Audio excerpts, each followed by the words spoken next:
Die höheren Gnadengaben, das hohe Lied der Liebe.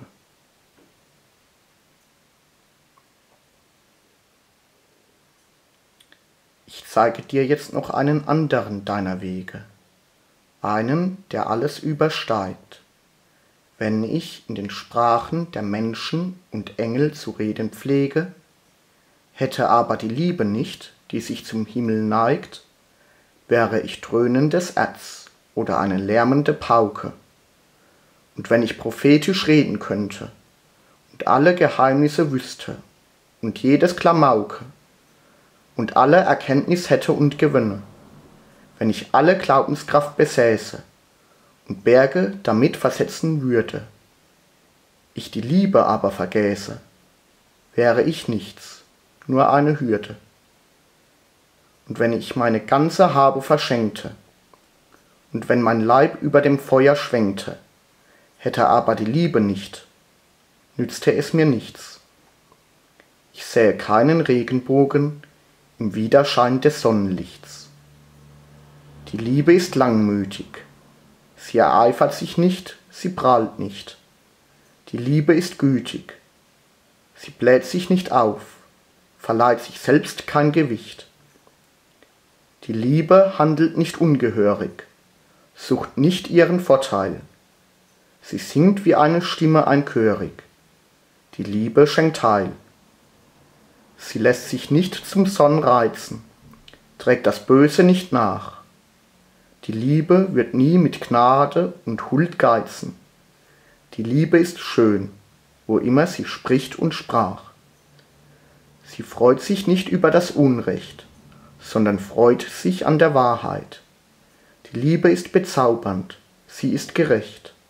Sie zeigt im Entzücken die himmlische Klarheit. Die Liebe erträgt alles, glaubt alles, hofft alles.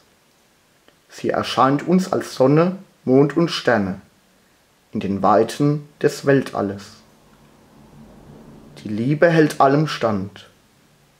Die Liebe hört niemals auf. Die Liebe reicht dir die beschützende Hand. Die Liebe steigt bis zum Himmel hinauf. Prophetisches Reden hat ein Ende. Zungenrede verstummt. Erkenntnis vergeht. Und wenn gar alles verschwende, aber die Liebe besteht. Denn Stückwerk ist unser Erkennen. Stückwerk unser prophetisches Reden.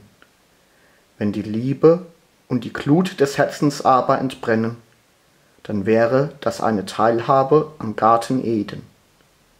Wenn aber das Vollendete kommen wird, vergeht alles Stückwerk. Die Liebe erscheint dann unbeirrt. Auf die Liebe richten wir unser Augenmerk. Als ich ein Kind war, redete ich wie ein Kind, dachte wie ein Kind und urteilte wie ein Kind. Ich dachte, ich wüsste, wie ich die Liebe find. Als ich ein Mann wurde, legte ich ab, was Kind an mir war. Ich schaute das andere, ich schaute zu klar. Jetzt schauen wir in einen Spiegel und sehen nur rätselhafte Umrisse. Wir öffnen von unserem Herz einen Riegel und erlangen neue Erkenntnisse. Denn dann schauen wir von Angesicht zu Angesicht. Neues wird uns dann zuteil. Wir erlangen barmherzige Zuversicht. Und die Liebe ist in uns allweil. Jetzt erkenne ich unvollkommen. Dann aber werde ich durch und durch erkennen. Bis jetzt ist mir die Ewigkeit genommen. Dann aber werde ich in ihr leben und sie benennen. Ich erkenne, so wie ich auch durch und durch erkannt worden bin. Ich ergebe mich in dir, ich ergebe mich dahin. Glauben, hoffen, lieben. Diese Worte sind in mein Herz, in meine Seele geschrieben. Für jetzt bleiben Glaube, Hoffnung, Liebe, diese drei.